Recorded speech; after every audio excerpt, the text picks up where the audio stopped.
తెలంగాణ ఫిరాయింపు ఎమ్మెల్యేల కేసులో కాసేపట్లో స్పీకర్ తీర్పు ప్రకటించనున్నారు. ఇప్పటికే 5 ఎమ్మెల్యేల కేసులో తీర్పు ప్రకటించిన స్పీకర్ గడ్డం ప్రసాద్, కాలే యాదయ్య, పోచారం శ్రీనివాసరెడ్డి కేసులోనూ కాసేపట్లో తీర్పు ఇవ్వనున్నారు. ఫిరాయింపుల ఎమ్మెల్యేల వ్యవహారంపై రేపు సుప్రీంకోర్టులో విచారణ జరగనుంది.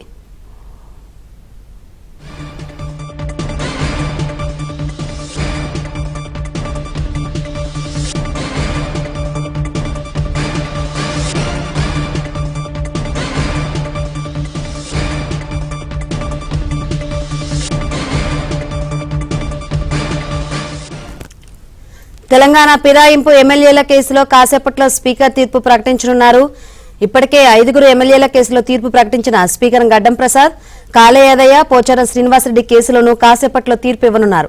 ఫిరాయింపుల ఎమ్మెల్యేల వ్యవహారంపై రేపు సుప్రీంకోర్టులో విచారణ జరగనుంది. మరోవైపు స్పీకర్ గడ్డం ప్రసాద్ తీర్పు వెలువరించున్నారు. మొత్తానికైతే ఉత్కంఠ నెలకొంది. మరిన్ని వివరాలు అందించేందుకు మా ప్రతినిధి సిద్ధంగా ఉన్నారు. ఏంటి మీ దగ్గరున్న అప్డేట్స్? కాసేపట్లో ఫిరాయింపు ఎమ్మెల్యేలకు సంబంధించినటువంటి కేసులో తుది తీర్పును వెలువరించనున్నారు. ఇప్పటికే 10 మంది ఎమ్మెల్యేలు పార్టీ ఫిరాయించినటువంటి ఆరోపణలు వచ్చాయి. దాంట్లో 8 మంది మీద విచారణ పూర్తయింది. ఒక 2కి సంబంధించి విచారణ ఇంకా కొనసాగుతూ ఉంది.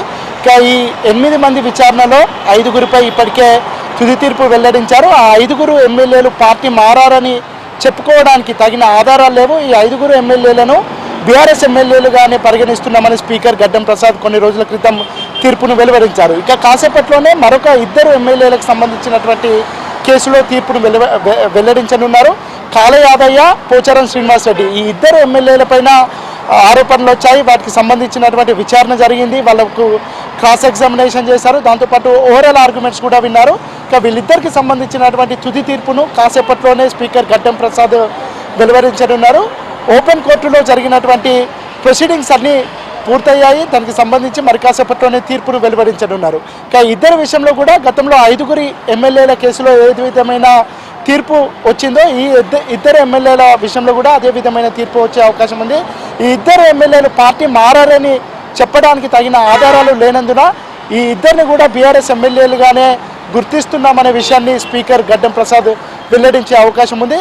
ఇక రేపు సుప్రీంకోర్టులో ఎమ్మెల్యేల ఫిరాయింపుకు సంబంధించినటువంటి కేసు తీర్పు ఉంది. దాంతోపాటు ఈ స్పీకర్కు ఎన్నిసార్లు సుప్రీంకోర్టు ఇన్స్ట్రక్షన్ ఇచ్చినా ఆయన దీనికి సంబంధించి ఒక కంక్లూషన్కు రాలేకపోతున్నాడు, కోర్టు ధిక్కరణకు పాల్పడుతున్నాడు అని బీఆర్ఎస్ నేతలు కొంతమంది సుప్రీంకోర్టుకు వెళ్ళినటువంటి నేపథ్యంలో రేపు దీనికి సంబంధించినటువంటి జడ్జిమెంట్ వచ్చే అవకాశం ఉంది. అయితే స్పీకర్ తరపున న్యాయవాదులు ఇప్పటి వరకు జరిగినటువంటి విషయాలన్నింటినీ కోర్టుకు చెప్పే అవకాశం ఉంది. 10 మంది ఎమ్మెల్యేలకు నోటీసులు ఇచ్చినటువంటి విషయం, అందులో 8 మందికి సంబంధించినటువంటి విచారణ పూర్తయినటువంటి విషయం, 5 సంబంధించినటువంటి జడ్జిమెంట్ ఇచ్చినటువంటి విషయం, ఇక తాజాగా ఈరోజు మరొక 2కి సంబంధించినటువంటి అంశంలో తీర్పును ఇచ్చినటువంటి విషయం, ఈ అన్ని విషయాలను స్పీకర్కు సంబంధించినటువంటి అడ్వకేట్లు సుప్రీంకోర్టుకు చెప్పనున్నారు. ఇక మరికాసేపట్లోనే 2 ఎమ్మెల్యేలకు సంబంధించినటువంటి జడ్జిమెంట్ రానుంది. ఆ జడ్జిమెంట్ ఏ విధంగా వస్తుంది అనేది ఒక క్యూరియాసిటీ నెలకొంది అని చెప్పుకోవచ్చు.